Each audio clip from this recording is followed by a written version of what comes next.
Okay, Rachel, so we're recording. Thank you for coming up on coming up. Thank you for coming on FILMspiration once again. How have you been? I've been good. I have been a lot better than I was when the whole COVID-19 started, but I'm better. Cool. Now, Rachel, for those in the audience who may not be familiar with you, your work, give us a little rundown as to who you are, what you do, what your emphasis is, like in the arts, what you like to focus on. Okay, I am a actress as well as a screenwriter, and was formerly part of Third from the Right, which is now known as Southwest Artist Group. Which is I an was one of agency, the right? founders for that, Yeah. and I am, yeah, basically. Cool. I was Rachel, born and raised here, uh-huh. so yeah.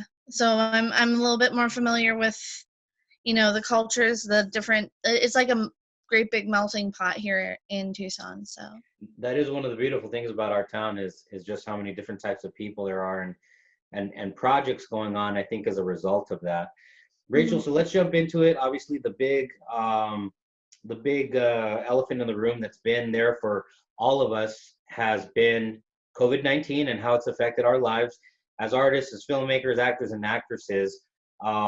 It's definitely taken presence in our lives. So, what was life like before COVID-19, and what projects did you have going on, or what were you working on, and then also what has changed since as a result of COVID-19? Well, okay. So what I was working on was several different projects before the virus hit. One of them being a project that I had written the script for, Mhm. as well was planning on co-directing with co excuse me co-directing it with Avi de Amico. I mean, I don't know if I'm saying his last name right, and I'm sorry in advance, but um, and I was just actually going to be playing the lead role in it as well. And we had gotten a large majority of the production, the pre-production stuff, Yeah. um, like almost done, like the props and the costumes and the stuff like that. And then we had a meeting. We were like that close to starting to film, and then that happened. So What happens when in your case personally, what happens when COVID-19 comes along and all of a sudden, we can't congregate anymore in, groups of people as many times as the case with filmmakers and on sets and even in rehearsal and pre-production. I mean, did you guys start doing Zoom calls or what we conference calls? did is we put it on the back burner Hmm. for the time being, just to sort of kind of give a, like, we didn't realize what would happen.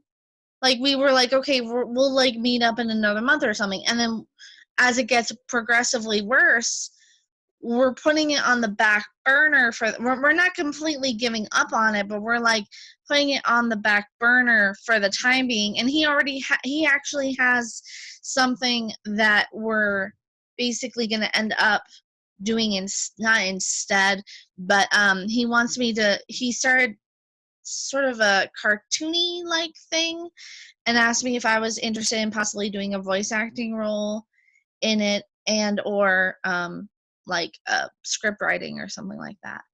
So I mean, we're still doing projects, but we're not doing the project that we initially started out as. So But still, though, like that brings to mind all the times I've gone on Fiverr I'm for sorry. that brings to mind all the times I've gone on Fiverr for Hold on. My my phone is acting up. Let's try that again. I'm sorry. it's okay. So I was saying that brings to mind all the times that I've gone onto Fiverr when I've needed, good narration by people who are extremely um, familiar with, voice acting and voice coaching and whatnot. And so I've gotten some great work off of basically remotely by voice actors and actresses for, you know, narrations that I've needed for projects and whatnot. So that you could still work remotely in that sense, at least, Yeah. right? Yeah. Oh, yeah. Absolutely. And I've actually one of my friends, and it was a few years back, because I sing as well. He wanted me to do a cave spirit where I sang like one sea shanty and one like sort of uh, a ballad But did for did you like a, do this all huh? from did you do this all from the house? Yes, I Oh, did. wow. Via a program, like a voice recording program, Oh, and okay. then I sent it to him. So that was interesting. Still productive though, because I mean that's kind of the thing that I've been seeing with a lot of filmmakers, and especially my own case in particular, is that like, okay, you gotta. I haven't been home actually, unlike a lot of other people. Like I've continued to go to work. Actually, if anything, Yeah, me too. Me more intensely, too. and so I think it's a time that we're filmmakers. I mean, you could still be productive, or also I've heard the counter to that, which is you don't always have to be productive and going 100 miles per hour. Like you can also maybe take this time to just kind of rest and reflect if you want. And I think both are good, just depending on which one works for you, right? Yeah, exactly. And here's the thing: is that at first I was I was of the former rather than the latter. I was kind of like, gotta be productive, gotta keep my mind off of this, you know, just kind of driving myself basically crazy. And then I got into a little bit of a depression slump just because I'm not doing anything. I'm not on a set. I'm not, you know, but then I realized, you know, I don't always have to be grinding myself into the ground, because if I do that, I'm not going to have any energy for the projects later on. Yeah. So, you know, I need to kind of like chill and give myself a little bit of a break. So And it's safe to say that you have to find a balance between yes, giving yourself that break, but also staying productive. And yes. I myself, I'm always constantly, you know, for the most part, I got a good system down with regards to how I allocate my time in my day. But I mean, I'm right there with anybody else, where it's like, okay, you got to go hard on one end, but you also Hmm. have to be good to yourself on the other end. So, Yes, exactly. you And know, that's the thing is also like, don't eh, don't like overdo it, but don't underdo it either. Make yeah, sure that you stay healthy, but don't like freak out if you eat something that you know, you're like, oh no, you know, don't do that to yourself. yeah, Because I mean, you just be good to yourself, like regardless, you know. yeah. Don't overdo it, don't underdo it, you know. I think it's about finding that balance because, um, if we really do take a look at the artist's life, the filmmaker's life, the actor's or the actress's life, um, Mhm. it has to be there because on one hand, you don't, you know, first off, if you got like, let's talk if you got a day job, right? You have a day job, I've got a day job. So you have to go to work, right? For the money to pay your bills, Yeah. etc. Uh, so there's that. And then in between that, you also have to have your artist life and then also try to have your, you know, time when you're not doing work or your filmmaking or your artist stuff. And so it Mhm. truly is a balance. And I've been on the spectrum, on the side of the spectrum where basically, you know, it's like let's go hardcore 300% and then you burn yourself out. And then I've also been on the Yes. other side where it's like, you know, for certain reasons, I'm also found myself in slumps too. And so I think it's about finding balance, but you you can listen to other people's recommendations with regards to like what this person's doing or what this person's doing. But I think Mhm. you can take into account what everyone else is doing and see what you can take from those situations. And then here's the important part, at least, you know, this is my 2 cents. I think you then have to figure out, based upon all the good stuff out there, maybe the stuff that you don't like, you have to figure out what works for you. And Mhm. and ultimately, because you know, not everyone's life and daily routine and hours are going to look exactly the same. Like it's going to Mhm. vary. So that's why I do stress you have to find what works for you, in my opinion.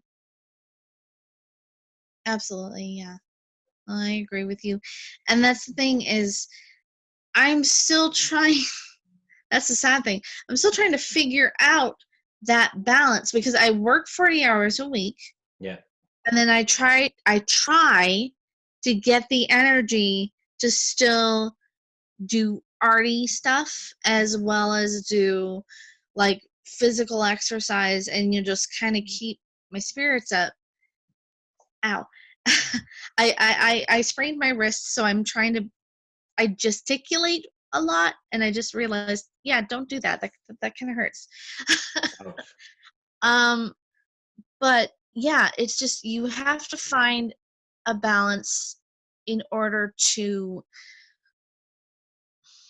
not go mental Hmm. because it's what is going on right now is really hard on everyone, creative or otherwise, and you have to be gentle with them and you have to be gentle with yourself.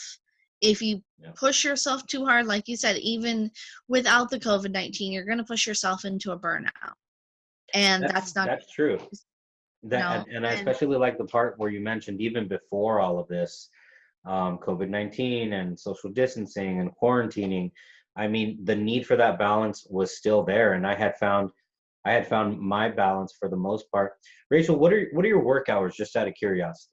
my work hours are usually like early morning to like I would say like 6 or 7 to like 2 or 3 in the afternoon, depending Okay. on whether they need somebody to be pushed into a shift that's late at night, which I don't like, but if they need me, they need me.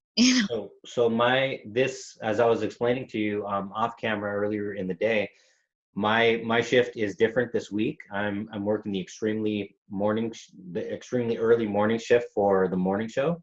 Mhm. So I'm in at sometimes 4 o'clock. Today was 4:30, and I clocked out at around 1:30. And then I'm getting home and maybe getting a small bite, right? So this week is different, but my regular week is 9:30 to 6:30, 9:30 a.m.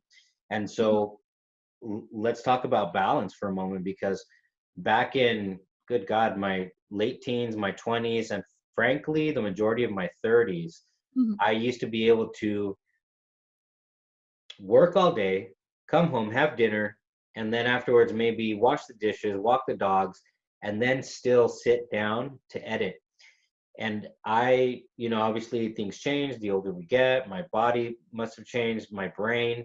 And Mhm. so it became harder to retain that not so much the physical energy, but definitely the mental stamina Yeah. to be able to just sit down there and still be creative. And Yep. so it's funny because I didn't walk, between the time I got home and had dinner and washed the dishes, maybe walked the dogs, maybe took out the trash, whatever it wasn't a lot of physical work, but the mental, like your brain still gets tired. So Yeah. the thing that I tried to do differently was, okay, let's try reallocating. And I really do like the use of the word reallocating my energy to the front end of my day. So I started getting up at 4 a.m. most days. Definitely not this week because I have to be at work at 4 a.m. Or 4:30. And I started editing from 4. Maybe sometimes I'd start at 5. Maybe sometimes I'd start at 6. But I started editing really early in the morning, and then Mhm. by about maybe 8 o'clock or 8:30, Uh-huh. um, most days. Here's the beautiful thing: that timeline comes, and then I have to call it quits because I have to get ready to go to work.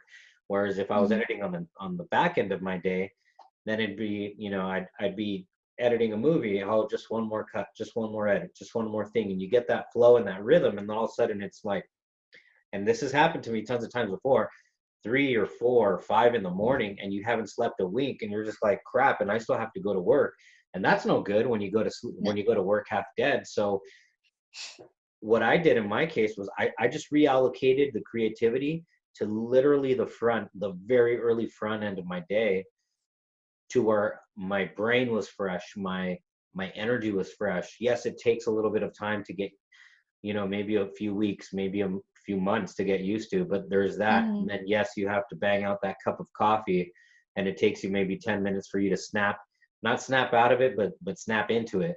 Yeah. Yep. But I found that balance worked for me. But it's like working out. It's only going to be good if you commit to it also. Yes. And I'm not going to lie, there have been days when I've fallen off the horse and or I've fallen off the wagon, so to speak. That's a better way of putting it. But Either way. I think you just got to find what works for you, I think, and listen to other people's suggestions and comments, but do the thing that works for you, and experiment and try. And with regards to experimenting and trying, I knew a friend who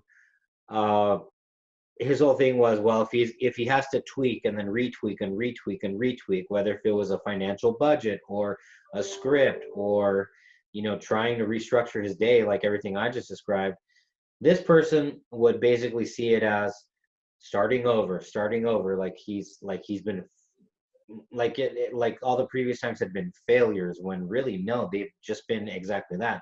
In my opinion, they've been tweaks, and you have to tweak and tweak and retweak and retweak to see what works for your schedule.